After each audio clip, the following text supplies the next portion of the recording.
भी defence lawyer था, तो ये जो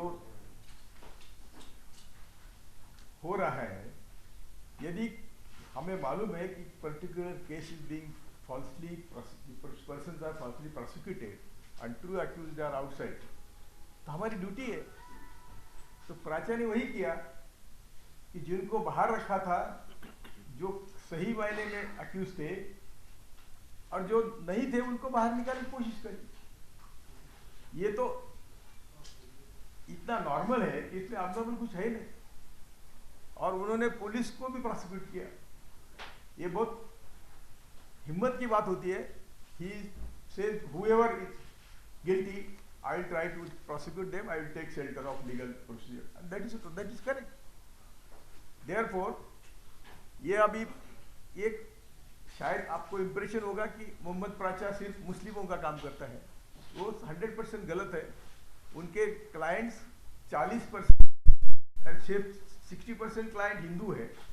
सब जहाँ भी अन्याय होता है भारत भर वो काम करते हैं। बम्बई में आते हैं, जहाँ भी उनको लगता है कि अन्याय हो रहा है वो खुद आते हैं, बम्बई में भी आते हैं और सभी जगह जाते हैं। तो ये पहली गलतफहमी दूर होनी चाहिए कि वो मुस्लिमों को प्रोटेक्ट कर रहे हैं। वो सबके लिए काम कर रहे हैं। दूसरी बात ऐसी है कि ये जब अभी सभी लॉयर जब सिग्नेचर कैंपेन चला रहे हैं इनके लिए, उस चीफ जस्टिस ऑफ इंडिया को chief justice of Delhi high court को दे रहे हैं, सभी लॉयर्स कैंपेन चला रहे हैं, क्योंकि ये सबके प्रोफेशन की तकलीफ है ना। ये यदि आप लोग हमें काम ही नहीं कर देंगे, केवल आपके लोगों को अंदर लिया है और ऐसे 25 से ज़्यादा आरएसएस के वर्कर्स इन्होंने अंदर डाले हैं जो जिनके ऊपर प्रोसिक्यूशन हुआ ही नहीं था। तो जब न्याय की भाषा होती है, न्याय जब प्रयास किया जाता है, तो ऐसे लोगों को ये तकलीफ दी जाती है। मैं तो कहता हूं कि ये कंटेम्प्ट ऑफ कोर्ट भी है, क्योंकि कोर्ट के ऑर्डर क्या है। जिस मलिक ने कंप्लेन किया है उसका इनके पास वीडियो भी है कि उसने कंप्लेन की, जो भी उसके खिलाफ हुआ उसकी कंप्लेन करने के पहले उसका वीडियो है, उसकी सिग्नेचर है, उसका थंब इम्प्रेशन है, और वही कंप्लेन उसने दिया था। बाद में ऐसा हो रहा है सब जगह अभी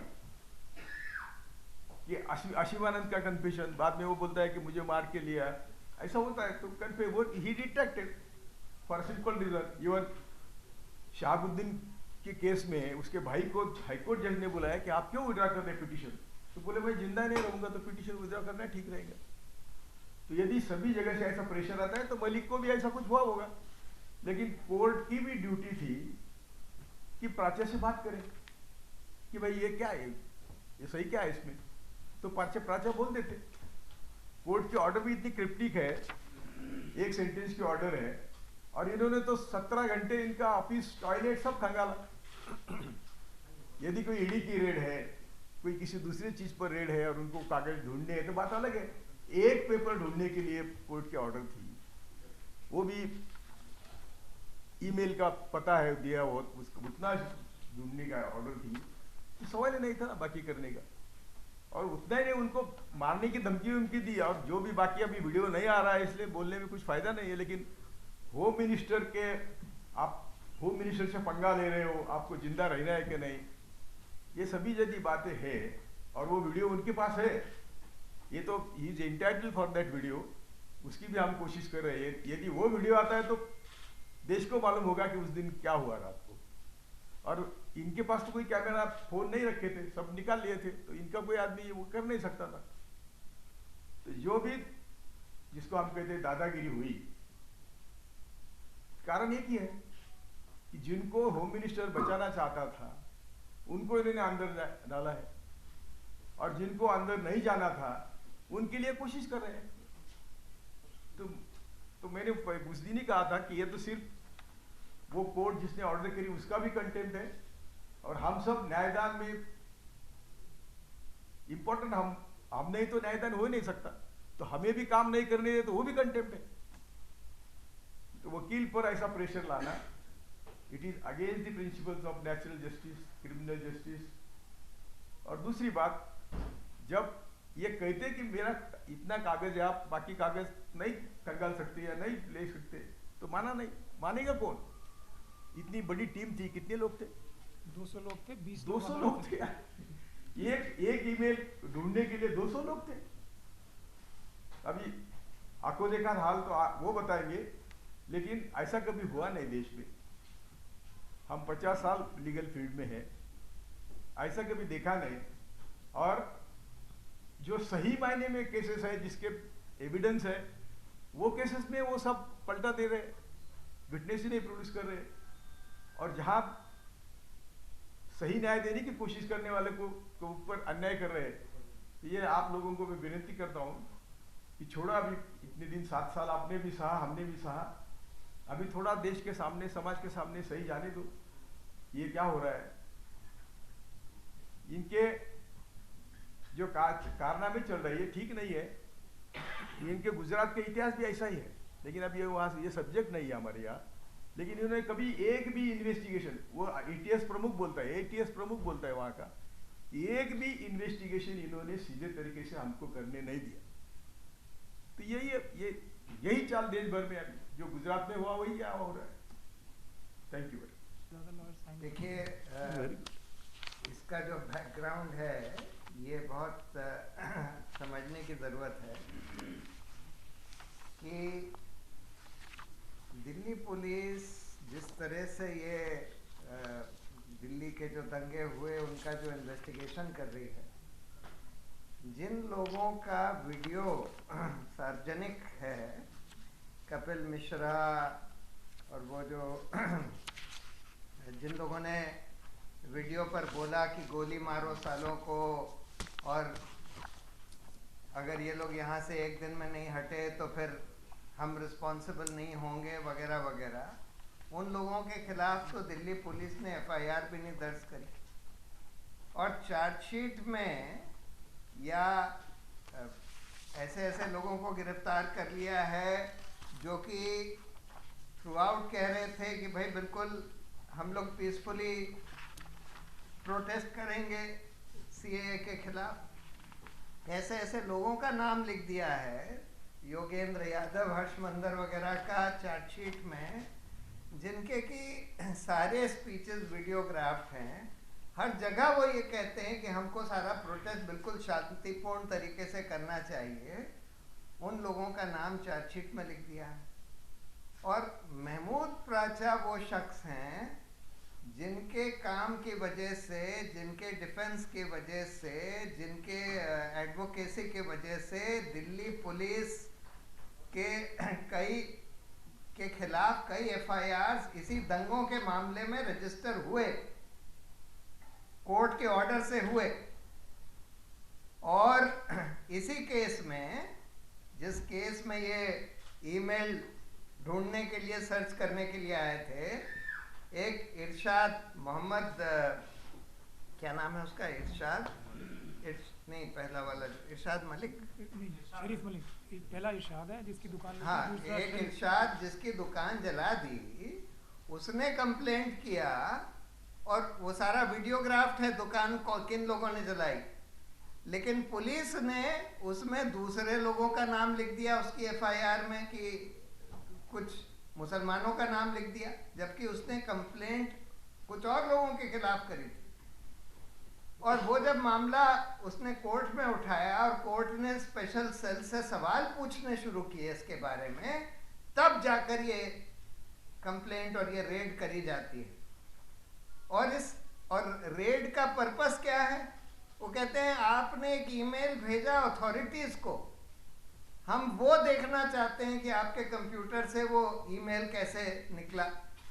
अरे भाई, वो तो सारा पुलिस कमिश्नर को और दूसरे और सरकारी अथॉरिटीज को भेजा गया है ईमेल, उनके पास होगा, तो आप इनके कंप्यूटर से क्या देखना चाहते हैं कि वो ईमेल कैसे निकला?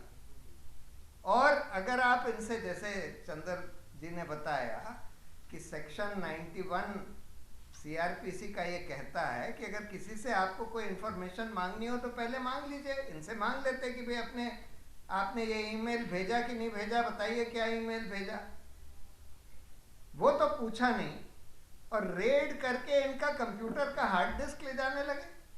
यानी एक एडवोकेट जो कि बहुत लोगों को डिफेंड कर रहे हैं, और बहुत लोगों के साथ उनके communications, confidential communications, personal communications उनके कंप्यूटर में हैं, वो सब लेना चाहते थे। सारी इंफॉर्मेशन इनके कंप्यूटर की लेना चाहते थे, आखिर में ले भी गए। पेन ड्राइव वगैरह लगा के जो कुछ इंफॉर्मेशन कंप्यूटर से निकालनी थी निकाल ली। तो और साथ में धमकी दे रहे थे होम मिनिस्टर का नाम लेकर। और जब कोर्ट का ऑर्डर था कि ये पूरा वीडियोग्राफ होना चाहिए और इसलिए वीडियोग्राफी करी गई, और इन्होंने बोला वीडियो हमको दीजिए, नहीं दे रहे क्योंकि होम मिनिस्टर का नाम लेकर धमकी दे रहे थे। तो अब ये तो बिल्कुल साफ है कि बिल्कुल मेलाफाइडी रेड थी। इसका मकसद बस दो थे। एक तो इनका सारा कॉन्फिडेंशियल इंफॉर्मेशन, पर्सनल इंफॉर्मेशन इनके कंप्यूटर से ले लेना, और दूसरा लोगों इनको धमकाना, इनको इंटिमिडेट करना, और इनके साथ साथ जो क्लाइंट्स इनके हैं, जो इनके पास आए हैं डिफेंस के लिए या जो आना चाहते हैं, उनको धमकाकर इंटिमिडेट करना। तो जैसे चंद्र जी ने और जस्टिस कोलसे पाटिल ने बताया, ये बहुत सीरियस मामला है। ये पूरा हमारा क्रिमिनल जस्टिस सिस्टम के बिल्कुल तह तक जाता है कि अगर इस तरह से आप वकीलों को इंटिमिडेट करने लगे, फिर तो इस देश में कोई जस्टिस सिस्टम बच नहीं सकता। तो इसलिए हम लोग ये कहना चाहते थे, और bar association, supreme court bar association ने, बार एसोसिएशन ऑफ इंडिया ने, bar council, Delhi bar council ने, सब ने इसको कंडेम किया है। और ये दिल्ली पुलिस की बिल्कुल मेलाफाइडीज दिखाता है। तो बस यही मैं कहना चाहता था। Thank you. अगर कुछ सवाल हो तो आप लोग पूछ सकते हैं। अगर कोई फैक्चुअल सवाल है जिसका आंसर महमूद जी दे सकें, वो देने के लिए यहाँ पर बैठे हैं।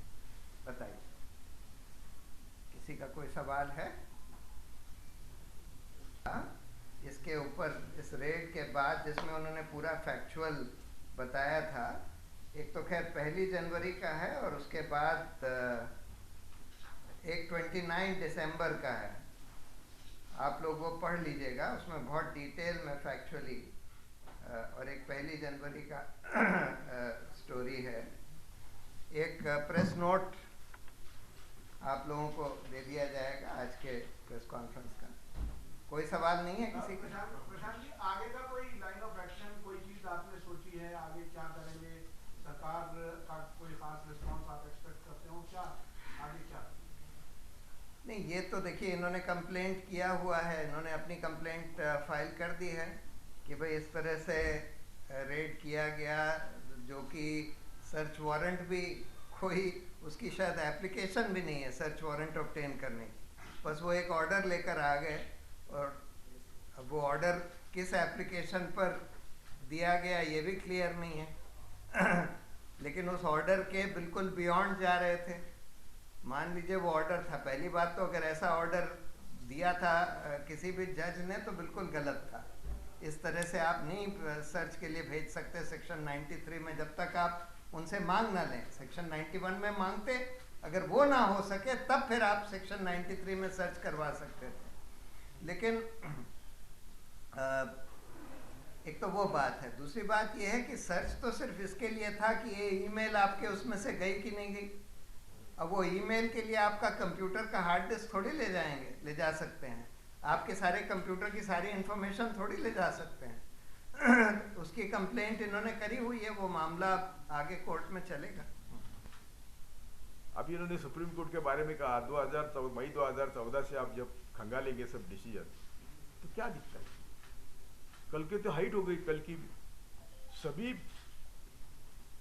लॉ, तीनों लॉ को समर्थन करने वाले की कमेटी अपॉइंट हुई, चारों जन। तो ये क्या किसान बच्चे हैं, क्या समाज बच्चा है? ये हो रहा है ना, क्या करें?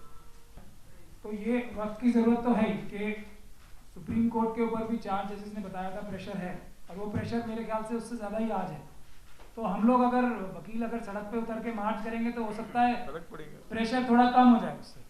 तो ये प्रशांत साहब की जो बात है, इस पे ज़रूर अमल किया जाएगा। और जल्दी हम लोग एक बड़ा मार्च सुप्रीम कोर्ट के ऊपर ऐलान करेंगे।